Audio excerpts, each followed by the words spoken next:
বিনোদৰ পৰা আপোনাক ৰঙালী বিহুখন মঞ্চ উলিয়াইছোঁ, মন্ত্ৰণাও বিচাৰিছোঁ। এখন বিহু কাৰণেৰে মন যাইছোঁ। আৰু ছাৰ আমাৰ এখন মাহেকী আলোচনা সমীক্ষা বিনোদৰ পৰা ওলাইছে, সেইখনো আপোনাক এই বিহু সংখ্যাটো আপোনালৈ আমি প্ৰদান কৰিছোঁ।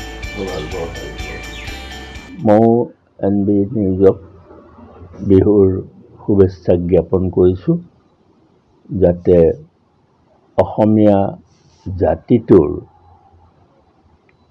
মাজলৈ অহা বিবিধ সমস্যা ৰাজহুৱাভাৱে ৰাইজক অৱগত কৰি থাকিব পাৰে অহা বৰ্ষটোত, তাকেই মই কামনা কৰিছোঁ।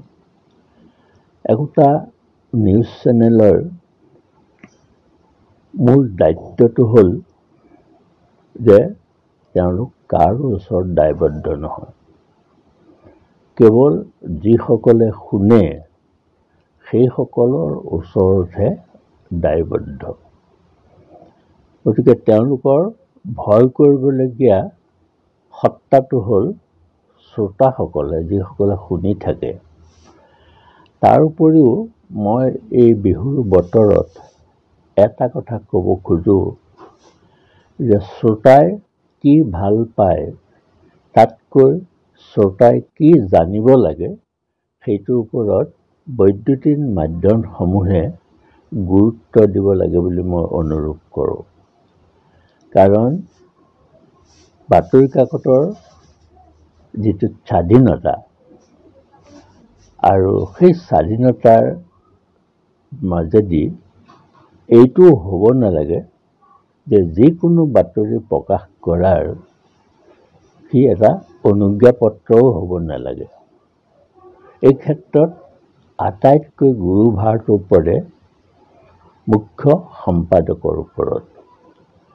মই আশা কৰোঁ অসমীয়া জাতিৰ বৃহত্তৰ স্বাৰ্থত সন্মুখত লৈ NB নামৰ যিটো ইলেক্ট্ৰনিক বৈদ্যুতিন মাধ্যম আছে, এই বৈদ্যুতিন মাধ্যমে অসমীয়া ভাষা, সংস্কৃতি আৰু জাতিটোৰ ৰক্ষা কৰাত ইতিবাচক ভূমিকা ল'ব বুলি মই আশা কৰিছোঁ।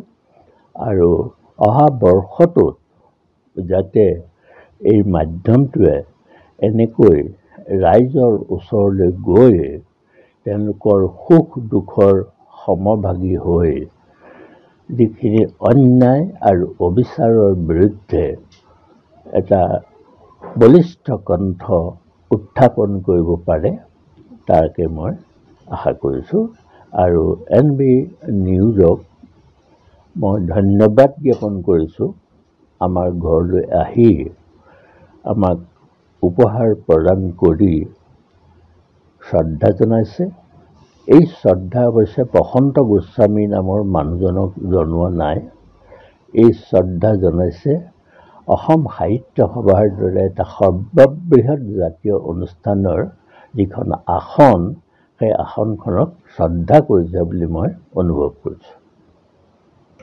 বৈদ্যুতিন মাধ্যমসমূহৰ মাজত এইটো প্ৰচলিত হ'ব লাগে যে তেওঁলোকে অন্ততঃ আলোচনী বা বাতৰি কাকতৰ আশ্ৰয় ল'ব পাৰিলে ভাল। আলোচনীৰ যোগেদি দুটা কাৰ্য সম্পাদিত হয়। এটা হ'ল লেখকৰ ভাৱ জগতত, মনৰ জগতত এখন আলোচনীয়ে যিটো প্ৰভাৱ বিস্তাৰ কৰিব পাৰে, বৈদ্যুতিন মাধ্যমে